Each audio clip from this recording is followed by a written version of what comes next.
tengoklah, ada warna hijau ada. Ni warna maroon. Tapi belakang dia tak samalah. Ini belakang dia ada boleh ada backrest. Yang tu dia ada backrest, yang ni dia tak ada lah. Yang ni lagi sporty lah. Ni Go-Wing, Honda Go-Wing 1008. Ni kita panggil model dia F6B. Yang ni tua DCT. Ni warna maroon lah. Ni warna hijau. Dua-dua ni nampak sporty lah. Ini F6B ni dia memang nampak sporty lah. Kalau Go-Wing yang ini dia more kepada touring lah. Jom kita tengok ini dia punya enjin. Ini 6 silinder 6 silinder. Ini dia punya button lah. Ni button dia. Boleh kontrol macam-macam lah. Cuma bila bawa motor ni, walaupun button dia banyak, tapi tak boleh juga kontrol kereta ke, tak boleh kontrol aircon ke. Dia khas untuk motor ni saja. Ni dia ada speaker lah. Motor ni dia ada speaker. Ni motor ni ada speaker. Yang ni dia ada warm. Ni dia ada bonnet lah. Ni bonnet dia. Ni dia ada side box dia. Dia kiri kanan belakang.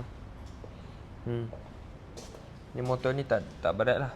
Motor ni ringan saja. Dalam 2-300 kg. 2-300 kg. Yang pun sama lah. Ni sporty sikit lah. Dia ada side box tepi ni. Ni memang cantik lah. Sebab ini DCT punya lah. Ni auto. Bawa pulas je. Nanti masuk gear di sini. Tekan D ni dia macam kata lah, dia straight je, pulas je. Nanti dia auto masuk gear. Tapi boleh manual jugalah. Boleh manual lah. Dia punya skrin ni memang besar.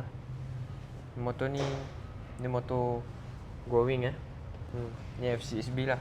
Ni dia ada compartment di sini. Sini tempat isi minyak dia. Ada compartment, macam-macam compartment. Ni ada speaker. Ni motor ni boleh dengar lagu lah. Motor ni kalau bosan boleh dengar lagu lah. Dia dua. Satu warna hijau, satu warna maroon lah. Kalau tak nak warna tu, ada warna ni. Dia warna-warna brown grey. Ni ada satu lah. Ni pun tua punya. Dia ada backrest yang ni. Kalau radio bawa ni, duduk sini.